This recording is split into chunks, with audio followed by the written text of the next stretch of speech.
Chers frères et sœurs, c'est avec une grande joie que je vous retrouve dans ma chaîne YouTube pour continuer à vraiment nous parler de ce thème que j'ai reçu.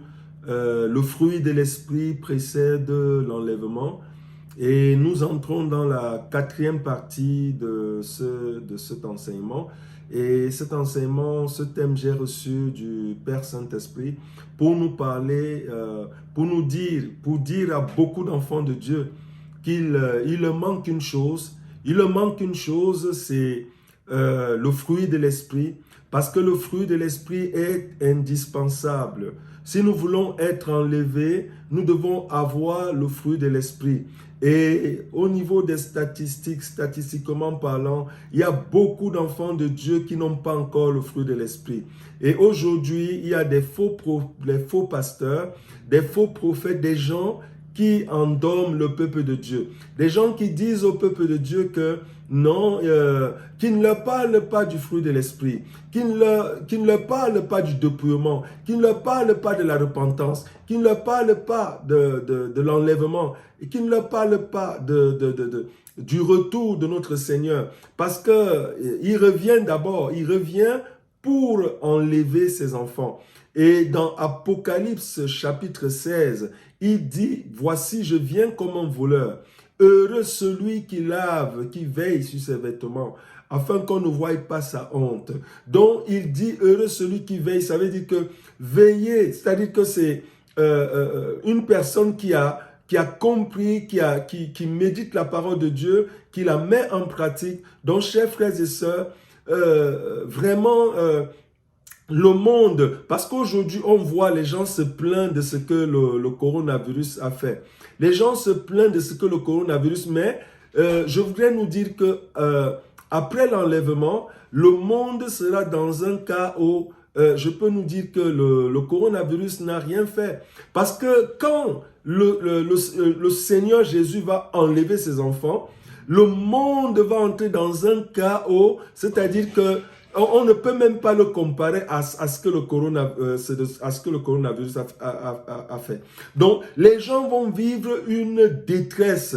C'est-à-dire que Dieu, le Saint-Esprit, aura quitté le monde et il n'y aura plus la paix que le monde connaît aujourd'hui. La paix sera ôtée. Donc vraiment, chers frères et sœurs, il ne faut pas manquer l'enlèvement parce que ceux qui vont rester, qui ne seront pas enlevés, on ne peut même pas souhaiter ça même à son pire ennemi. Pourquoi? Parce que on n'aime pas voir, c'est-à-dire une personne qui est faite à l'image de Dieu souffrir. Mais vraiment, c'est l'homme. Donc vraiment, chers frères et sœurs, cette parole est vraiment capitale. Les temps sont finis. L'enlèvement est imminent. Nous devons nous préparer jour et nuit. Tous les signes se sont accomplis.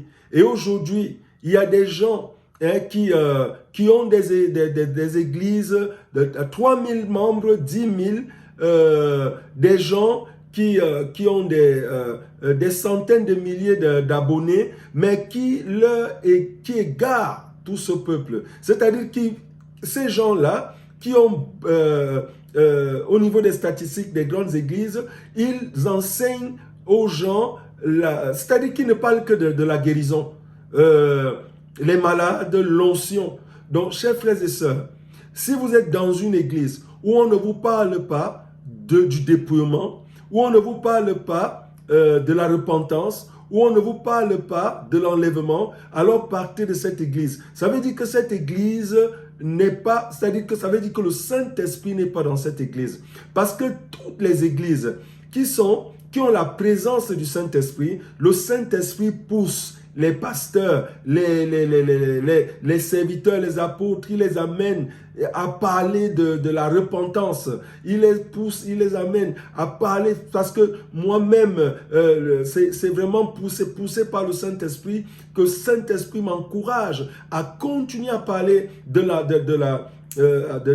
dépouillement, de la repentance, du changement de vie. Donc, chers frères et sœurs, mais aujourd'hui, nous mettons l'accent sur le fruit de l'esprit. As-tu déjà le fruit de l'esprit, mon frère, ma sœur? Es-tu déjà convaincu que tu as le fruit de l'esprit? Parce que le fruit de l'esprit, on voit ça dans notre quotidien. On voit ça dans nos habitudes. On voit ça, c'est-à-dire que si tu ressens que dans toi, tu continues à être une personne violente, une personne qui injure, une personne qui méprise les autres, une personne qui se valorise, alors ça veut dire que tu n'as pas encore le fruit de l'esprit. Parce qu'une personne qui a le fruit de l'esprit ne va que parler des choses du royaume. Une personne qui a le fruit de l'esprit va s'effacer, ça va diminuer pour que le Seigneur croisse. Donc une personne qui a le fruit de l'esprit ne va plus regarder, c'est-à-dire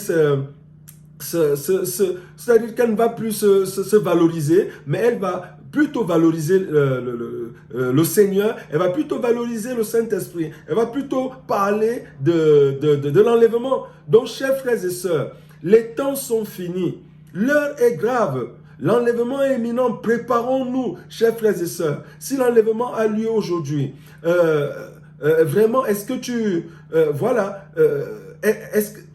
où sera vraiment ta place? Es-tu convaincu que tu seras enlevé? Parce que le fruit de l'esprit, c'est le fruit de l'esprit qui est le sceau sur chaque enfant de Dieu. Parce que si tu vis le fruit de l'esprit dans ton quotidien, alors ça veut dire que tu as déjà le sceau de Dieu. Ça veut dire que rien ne pourra être un obstacle pour l'enlèvement. C'est-à-dire que pour ton âme, que tu seras enlevé. Donc, chers frères et sœurs, vraiment, les temps sont finis, l'heure est grave. Et nous ne devons plus écouter ce que les gens disent. Maintenant, regardons tous les prédicateurs, des gens qui nous enseignent la parole de Dieu, qui vous enseignent la parole de Dieu. Regardez s'il y a ces choses que je viens de citer, la repentance, le dépouillement, le changement de vie, voilà, s'il y a ces choses-là, le fruit de l'esprit, ça veut dire que ces pasteurs-là, ces serviteurs de Dieu-là enseignent la parole de Dieu. Ces apôtres-là parlent du retour de Jésus. Parce que le Seigneur Jésus dit qu'il revient comme un voleur. Et vraiment, chers frères et sœurs, là, en ce moment, il est à la porte. Et s'il entre maintenant, mon frère, ma sœur, partageons vraiment cette série, partageons aux gens qu'on connaît pour leur permettre de comprendre et de mettre la parole de Dieu en pratique. Nous allons lire dans Matthieu 20. Dans Matthieu 20, et le Seigneur Jésus nous parle. Il dit, nous qui voulons être enlevés, nous qui voulons être appelés grands dans son royaume. Le verset, Matthieu chapitre 20, le verset, il nous parle à partir du verset 26. Qu'est-ce qu'il dit? Il n'en sera pas de même pour vous. Il n'en sera pas de même parmi nous. Il n'en sera pas de même parmi nous. Mais quiconque veut être grand parmi vous sera votre serviteur. Et quiconque veut être le premier sera votre esclave. Est-ce que nous comprenons cette parole? Il dit d'abord, il n'en sera pas de même parmi nous, mais quiconque veut être grand parmi vous sera votre serviteur. Et quiconque veut être le premier parmi vous sera votre esclave. Ça veut dire qu'une personne qui cherche l'enlèvement doit se considérer comme esclave des autres. Est-ce que nous comprenons ça? Votre esclave, ça veut dire que tu sais. Et pour finir, il dit quoi? Le verset 8, il dit que c'est ainsi, le Fils de l'homme est venu non pour être servi, mais pour servir et donner sa vie en rançon pour beaucoup. Donc vraiment, tu vis une vie de sacrificateur. Sacrificateur, ce n'est pas seulement une personne mais tu peux vivre une vie de sacrificateur. Hein?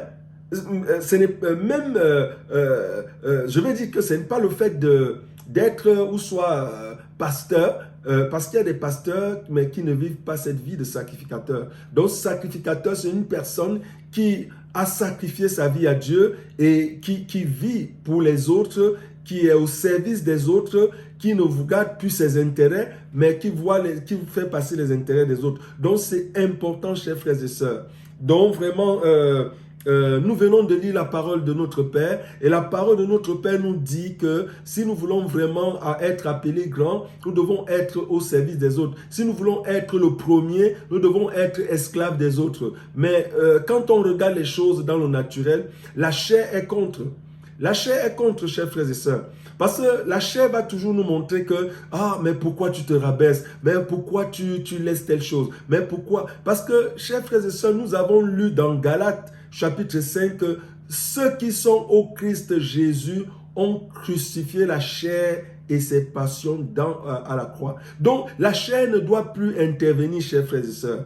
Et le Seigneur Jésus dit que la chair ne sert de rien. C'est l'esprit qui vivifie. Donc, nous ne devons plus laisser notre mental. Il y a beaucoup de gens qui évoluent aujourd'hui dans les églises avec leur mental. Ils sont toujours en train de voir qu'on les méprise. Ils sont toujours en train de voir qu'on les persécute. Ils sont toujours en train de voir qu'on les... Non, mon chers frères et sœurs, si nous subissons ces choses, ça veut dire qu'on est en train de nous élever. On est en train de t'élever. Si tu vis une injustice, on est en train de t'élever. S'il y a des gens qui te rabaissent, ils sont en train de t'élever. S'il y a des gens qui te persécutent, ils sont en train de te rabaisser. Parce que le Seigneur Jésus dit que si, voilà, nous devenons esclaves au service des autres, ça veut dire que nous voulons être appelés grands dans le royaume de Dieu, des cieux. Nous voulons être, ça veut dire que c'est nous qui allons posséder le royaume des cieux. Mais il faut d'abord être au service. Et il a montré le bon exemple dans la chair. Regardons ce que le Seigneur Jésus a fait dans sa chair. Toute sa vie, il a été au service. Il s'est sacrifié pour les hommes. Il ne mangeait pas, mais il passait son temps à prier pour les gens, à être au service des gens. Donc, nous devons lui ressembler, chers frères et sœurs. Nous devons lui ressembler si nous voulons être enlevés. Parce que, comme le Saint-Esprit m'a montré, il va enlever les gens qui auront le fruit de l'Esprit. Et pose-toi la question, as-tu déjà le fruit de l'Esprit? Et le fruit de l'Esprit, on a dit qu'on ne l'obtient pas par les prières. Ce n'est pas parce que tu jeûnes, ce n'est pas parce que tu passes une nuit blanche. Non, le fruit de l'Esprit s'obtient par la mise en pratique de la parole de Dieu, par ton désir de montrer au Saint-Esprit que tu veux avoir son fruit. Et c'est en commençant toi-même à te rabaisser, en cherchant l'humilité, en cherchant vraiment, voilà, être au-dessus de tout ce qu'on te dit. Et là, le Saint-Esprit te donnera le fruit de l'Esprit. Donc, chers frères et sœurs, je vais m'arrêter là pour la 4e partie et j'espère que ce que nous venons de voir, vraiment que le Saint-Esprit nous a apporté. Vous pouvez reméditer sur ce que nous venons de lire. L'heure est grave, chers frères et sœurs, et nous devons nous préparer, car le Seigneur Jésus dit, dans Apocalypse 16, il dit, « Je viens comme un voleur, heureux celui qui veille sur ses habits, afin qu'on ne voie pas sa honte. » Donc nous devons nous préparer tous les jours, chers frères et sœurs, parce que notre Seigneur est à la porte et il nous aime. Si tu reçois cette parole, ça veut dire que Jésus t'aime, ça veut dire que Jésus veut que tu aies sa nature, que tu ne restes pas dans l'état, dans l'homme charnel, quoi, que tu ne restes pas dans la chair, mais il veut que tu quittes vraiment cet homme pour marcher en nouveauté de vie, pour revêtir vraiment sa nature. Donc je vais m'arrêter là, chers frères et sœurs. Quand le Seigneur le voudra, je mettrai bientôt la 5e partie et c'est la dernière. Et vraiment, que Dieu vous bénisse. Je vous dis à bientôt. Shalom.